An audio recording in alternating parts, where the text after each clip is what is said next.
إن الذين كذبوا بآياتنا واستكبروا عنها لا تفتح لهم أبواب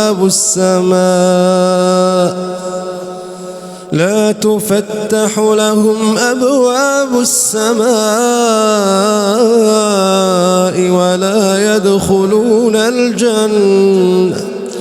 ولا يدخلون الجنة حتى يلج الجمل في سم الخياط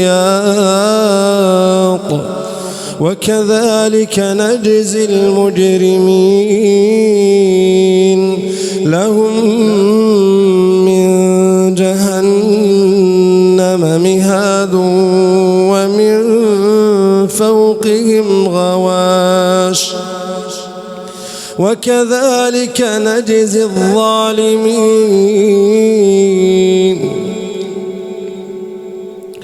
والذين آمنوا وعملوا الصالحات لا نكلف نفسا إلا وسعها أولئك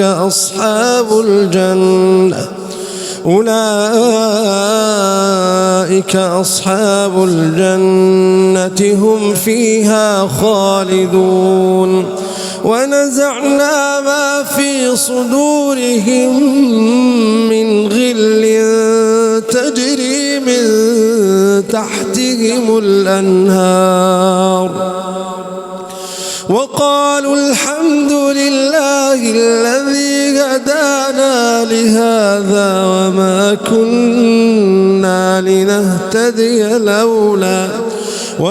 كنا لنهتدي لولا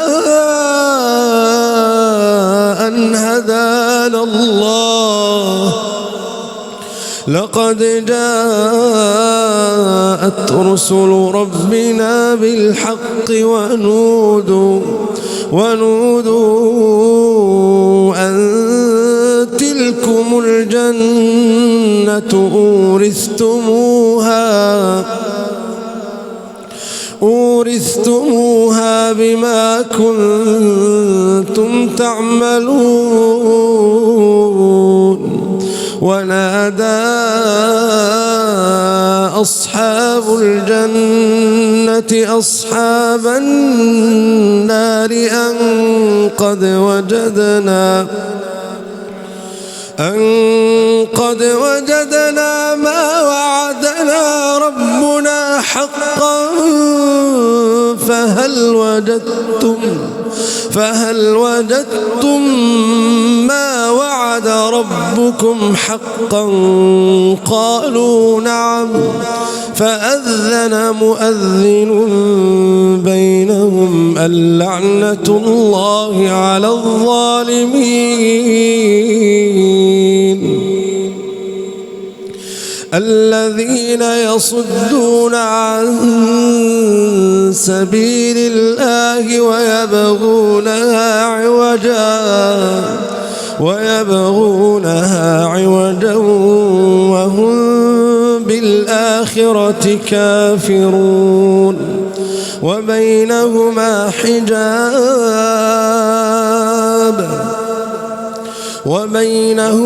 حجاب وعلى الأعراف رجال يعرفون كلا بسيماهم ونادوا أصحاب الجنة أن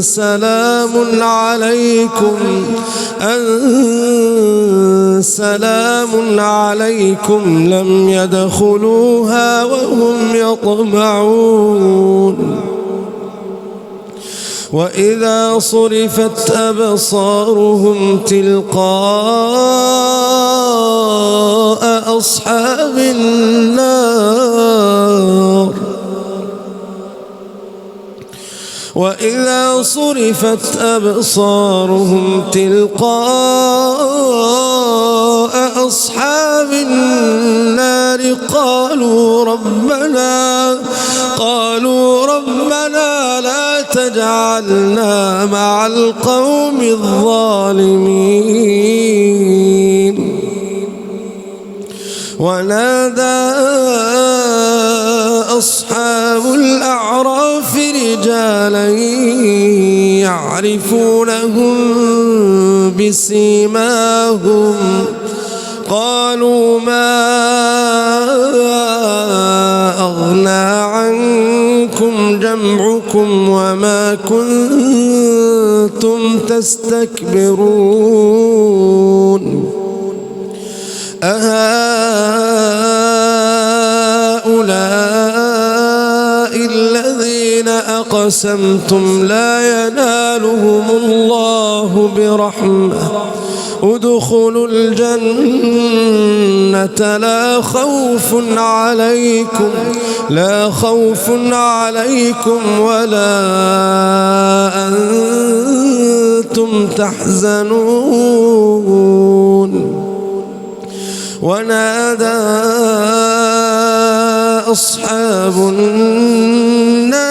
أصحاب الجنة أن أفيضوا علينا من الماء أو مما رزقكم الله قالوا إن الله حرمهما على الكافرين الذين اتخذوا دينهم لهوا ولعبا وغرتهم الحياة الدنيا